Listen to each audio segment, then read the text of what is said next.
Shalom semuanya. Pada kesempatan kali ini saya akan mengajak kita untuk merenungkan satu bagian firman Tuhan. Kembali lagi untuk merenungkan bagaimana Tuhan terus menyertai kita. Ya, sekarang saya akan mengajak kita untuk merenungkan satu bagian dari Kisah Para Rasul 22 ayat 14 sampai 16. Kisah 22 ayat 14 sampai 16 berbunyi demikian. Lalu katanya, Allah nenek moyang kita telah menetapkan engkau untuk mengetahui kehendak-Nya, untuk melihat yang benar dan untuk mendengar suara yang keluar dari mulutnya. Sebab engkau harus menjadi saksinya terhadap semua orang tentang apa yang kau lihat dan apa yang kau dengar. Dan sekarang, mengapa engkau masih ragu-ragu? Bangunlah, berilah dirimu dibaptis, dan dosa-dosamu disucikan, sambil berseru kepada nama Tuhan. Ya, di sini firman Tuhan mengisahkan tentang kehidupan Paulus, bagaimana Paulus saat berbicara dengan orang-orang Yahudi di sebuah tempat yang dinamakan sebagai markas.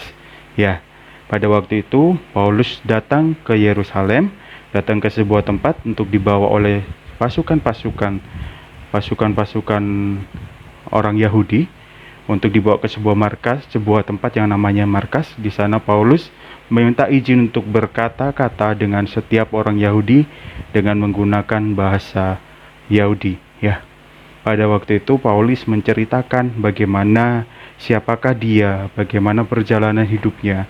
Dia adalah seorang dari murid Gamaliel, muridnya guru besar Gamaliel, dan dia adalah seorang yang pada mulanya memberontak dan juga orang yang memburu umat-umat Kristen. Dia menyiksa umat-umat Kristen, dan pada waktu Stefanus mati, Paulus berada di situ untuk melihat dan menyatakan bahwa Stefanus dibunuh, dan Paulus juga kemungkinan adalah salah satu pelaku yang mengakibatkan sebagai Stefanus bisa terbunuh. Ya, kehidupan Paulus pada waktu itu sungguh sangat orang bisa katakan sangat kasar, sangat begitu biadab ya. Mohon maaf, ini sangat kasar kata-katanya.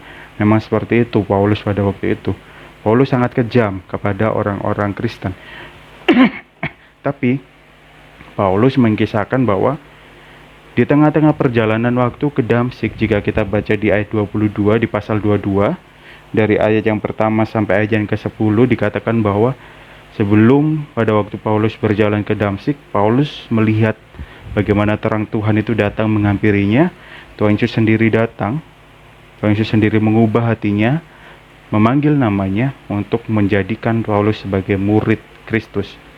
Ya, Paulus menceritakan pertobatannya.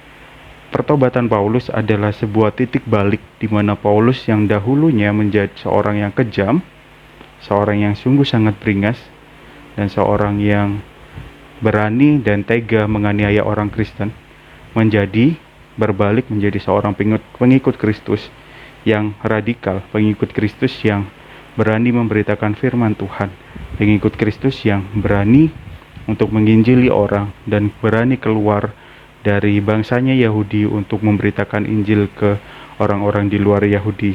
Karena Paulus diutus untuk orang-orang di luar Yahudi. Ya, Paulus mengisahkan bagaimana pertobatannya itu membuat dia menjadi saat ini menjadi seorang murid Kristus, seorang rasul yang berpengaruh sampai sekarang. Bagaimana dengan kita? Bagaimana dengan kisah pertobatan kita? Apakah kita mempunyai kisah pertobatan yang kurang lebih sama seperti Paulus? Ya, setiap orang punya kisah pertobatan yang berbeda-beda.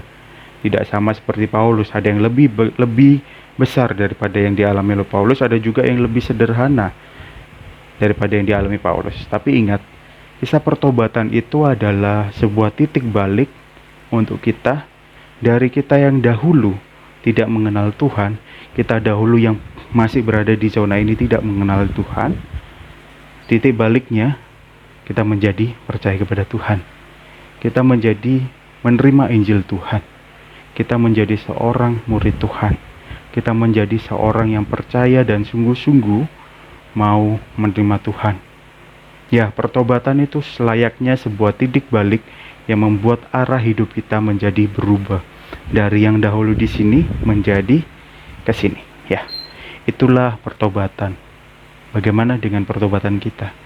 Apakah pertobatan itu tetap mengingatkan kita pada waktu kita pertama bertobat sampai sekarang?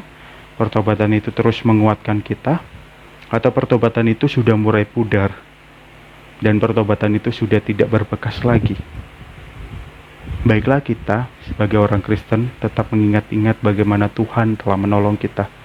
Sama seperti Paulus yang tetap mengingat-ingat bagaimana Tuhan telah menolong dia dan menjadikan dia sekarang seperti saat ini. Ya, Tuhan telah menebus kita. Tuhan telah menyelamatkan kita. Tuhan kita membuat kita menjadi bertobat. Tuhan telah menolong kita. Tuhan telah menyadarkan kita dari dosa-dosa kita.